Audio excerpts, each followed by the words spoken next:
Hey folks, it's November 19th. I'm just out here checking some trail cameras today. So while I do that, I'm going to show you a hunt I had back on November 13th. If you've been following the blog at all, you know that we've been hunting hard for a buck we call Lucky. So on the evening of the 13th, I finally had the encounter I've been looking for. So while I'm taking care of this, why don't you check that out? Hey folks, it's November 13th. We're switching up our strategy a little bit tonight. We're sitting way back in the timber um, instead of on the feeding areas like we have been so far. Reason for that is it's really windy tonight, as you can probably hear. So we're thinking that the does are probably going to be holed up kind of in their bedding areas um, until after nightfall. And what our setup here is in front of us. We have an area that was clear cut about 4 or 5 years ago. So there's a number of deer that bed in there. And where our stand situated is between that clear cut and a creek down behind us here. And there's a little ridge. And we're hoping that we got a wind coming out of the southwest. So we're hoping that the deer are going to come parallel onto this ridge, scent checking this bedding area for does.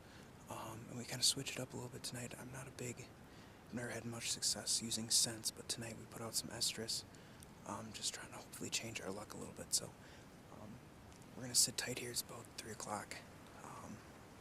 Hopefully we're going to get some action. We've been having reports of a lot of bucks.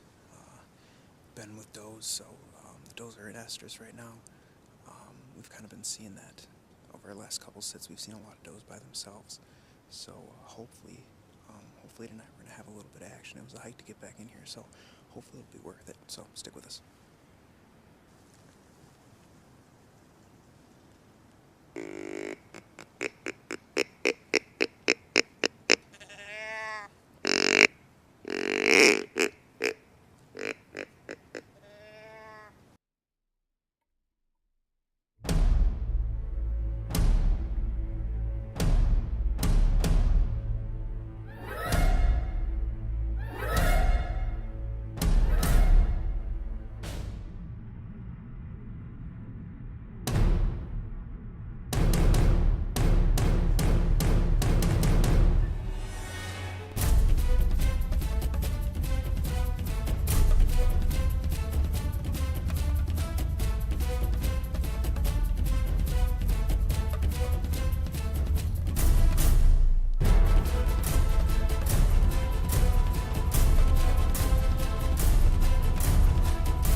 Well, that was pretty exciting. That was a buck that we call Lucky. That's the first time I've seen him on stand in 2 years.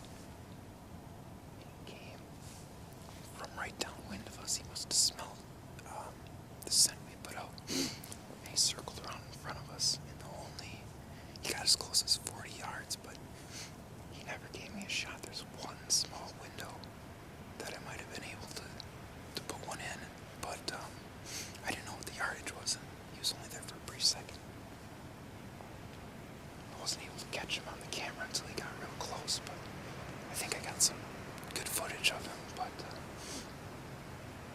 it's exciting and encouraging to see him up and moving. Hopefully he'll be around the area for the morning hunt yet.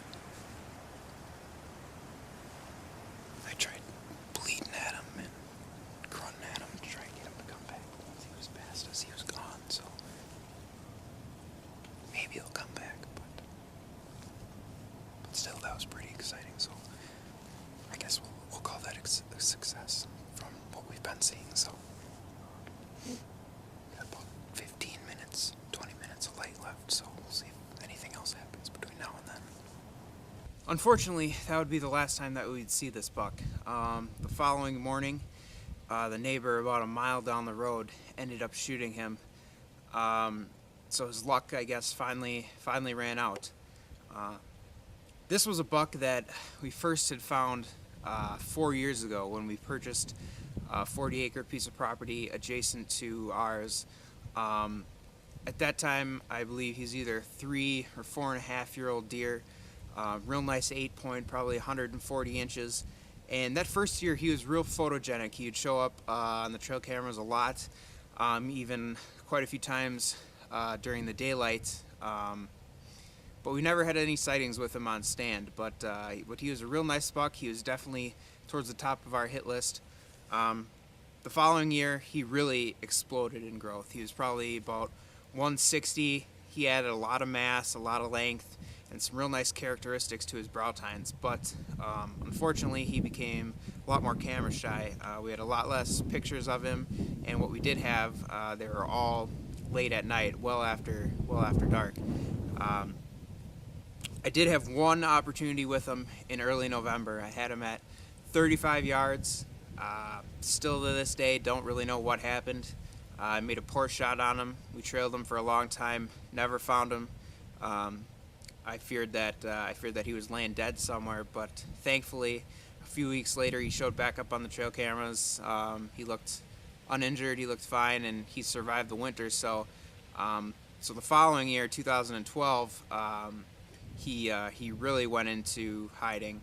We only had a few pictures of him after season started, and then he disappeared for a good month at least, and didn't show up until late in the season. But he's put on some more mass, a little more length. He's probably close to 170 now at this point. But unfortunately, he was a real ghost during the 2012 season, and we never had any sightings with him while on stand. So fast forward to this year.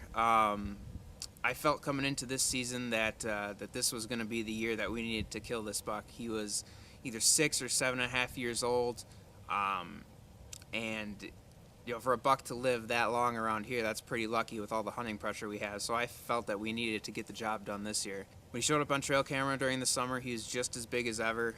When he was all done growing, he was probably close to 190 inches.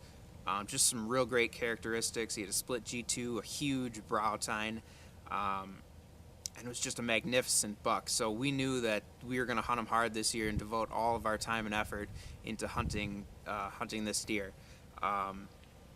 He showed up on trail cameras quite a bit during the early season, actually a lot more than usual, which kind of confirmed my suspicion that he was kind of getting careless. During the first few days of season, he was showing up right at last light on the trail cameras.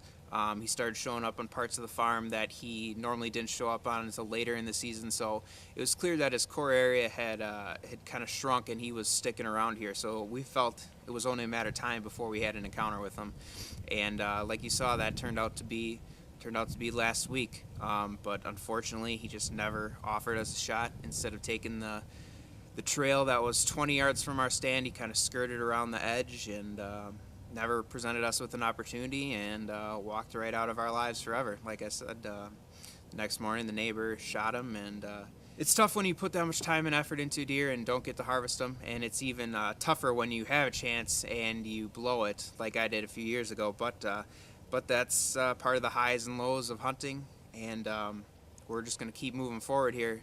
So our focus for the rest of the season, we have about a month and a half left, is really going to be trying to find another mature buck to hunt. We haven't had any on the trail camera since July, which doesn't surprise me. It seems the kind of a trend has been that once season would roll around, any bucks we had on trail camera, Lucky would run a lot of them off the property. So hopefully now that he's gone, some other mature bucks will start moving into the area. We have our firearms season starting this Saturday that runs for 9 days. So if we can't find any mature bucks to hunt, our focus is going to be on putting some tags on a few does, fill the freezer. We haven't been able to do that yet this year, so we're looking for some meat as well. So hopefully we'll have some action to bring you on the blog. So keep up with that. I want to thank you for joining me today as we take a look back on a magnificent buck that at least if we weren't able to harvest him, somebody was. So thank you again for joining me today, and we'll see you next time.